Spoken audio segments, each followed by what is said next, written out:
તે રાત્રે વરસાદના ટીપાં નહોતા પડતા, જાણે આકાશમાંથી યાદો વરસી રહી હતી. મેં તેનો હાથ પકડ્યો અને સમય થંભી ગયો. પ્રેમ એટલે બીજું કંઈ નહીં, પણ બે અજાણ્યા હૃદયનું એક જ લયમાં ધબકવું. મિત્રો, હવે વાર્તા ચાલુ કરીએ છીએ, અને ખાસ બીજી વાત કે ચેનલમાં નવા હોય તો સબસ્ક્રાઇબ કરજો અને શેર કરવાનું ના ભૂલતા. ચાલો હવે વાર્તા શરૂ કરીએ છીએ. શહેરના સૌથી વ્યસ્ત ગણાતા વિસ્તારમાં એક જૂનું પણ ખૂબ જ સુંદર કેફે હતું, ધ વિન્ટેજ કોર્નર.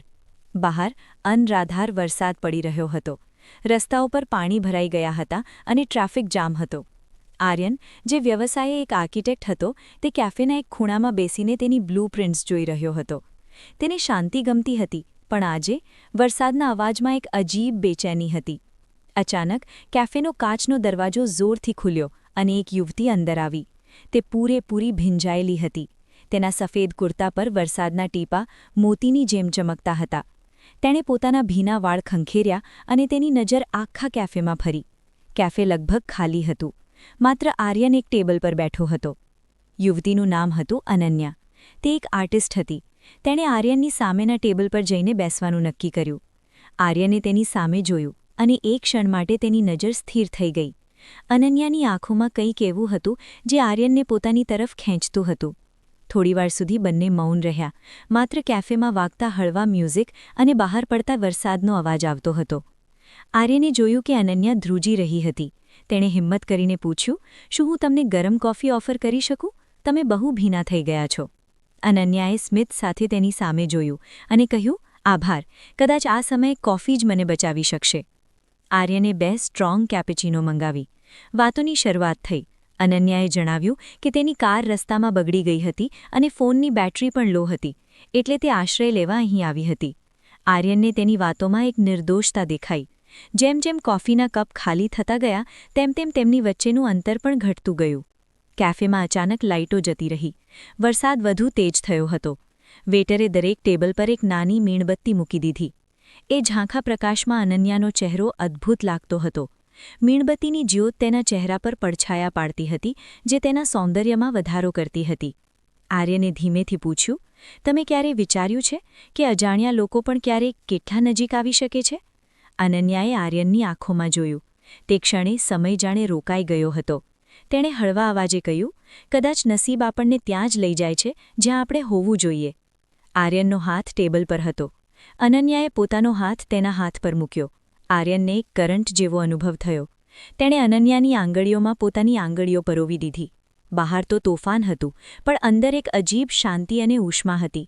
વાતોમાં આર્યને પૂછ્યું, અનન્યા, જો તને ખબર પડે કે તારો જીવનસાથી તારાથી કંઈક છુપાવી રહ્યો છે, તો તું શું કરે? અનન્યા થોડી ગંભીર થઈ. તેણે કહ્યું, વિશ્વાસ એક કાચ જેવો હોય છે આર્યન. એકવાર તૂટી જાય પછી તે પહેલા જેવો ક્યારેય નથી થતો.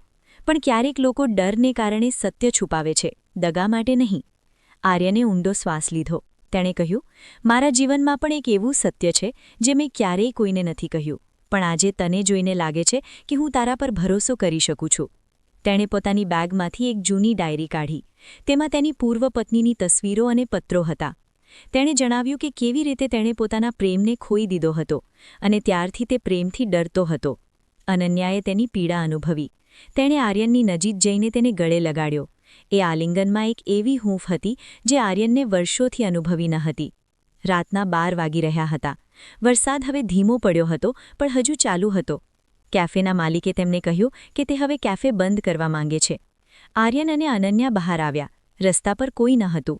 માત્ર સ્ટ્રીટ લાઇટનો પીળો પ્રકાશ ભીના રસ્તા પર પડી રહ્યો હતો. આર્યને કહ્યું, હું તને ઘરે મૂકી જાઉં?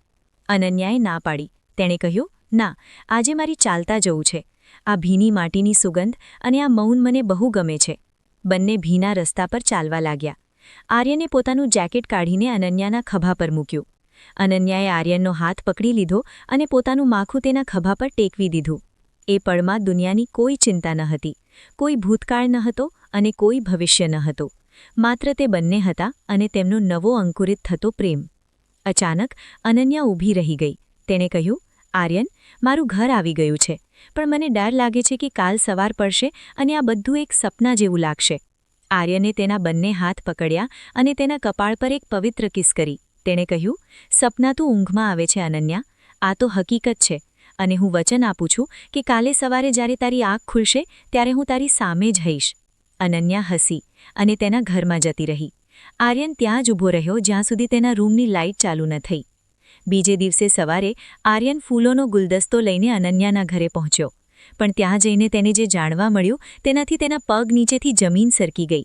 પાડોશીએ જણાવ્યું કે તે ઘર તો વર્ષોથી ખાલી પડ્યું છે અને ત્યાં કોઈ રહેતું નથી. આર્યન સ્તબ્ધ થઈ ગયો. શું તે રાત્રે તે કોઈ આત્મા સાથે હતો કે પછી તેની કલ્પના હતી? તે દોડતો પેલા કેફેમાં ગયો. તેણે વેટરને પૂછ્યું, કાલે રાત્રે મારી સાથે જે છોકરી હતી તેને તમે જોઈ હતી? વેટરે હસીને કહ્યું, સર, કાલે રાત્રે તો તમે એકલા જ બેઠા હતા અને 2 કપ કોફી પીધી હતી. અમને લાગ્યું કે તમે કોઈની રાહ જોઈ રહ્યા છો. આર્યન પોતાની બેગ તરફ જોયું. ત્યાં પેલી ડાયરીની બાજુમાં અનન્યાનો રૂમાલ પડ્યો હતો, જેમાંથી હજુ પણ તેની સુગંધ આવતી હતી. તે સમજી ગયો કે અનન્યા કોઈ સામાન્ય યુવતી ન હતી, પણ કદાચ તેના અધૂરા પ્રેમનું એક એવું પ્રતિબિંબ હતી જે તેને જિંદગીમાં ફરીથી પ્રેમ કરવાનું શીખવાડવા આવી હતી. આર્યને આકાશ તરફ જોયું. સૂરજ નીકળી રહ્યો હતો. તેણે નક્કી કર્યું કે તે હવે ડરશે નહીં, પણ પ્રેમની શોધ ચાલુ રાખશે, કારણ કે તેને ખબર હતી કે ક્યાંક ને ક્યાંક અનન્યા તેની રાહ જોઈ રહી છે.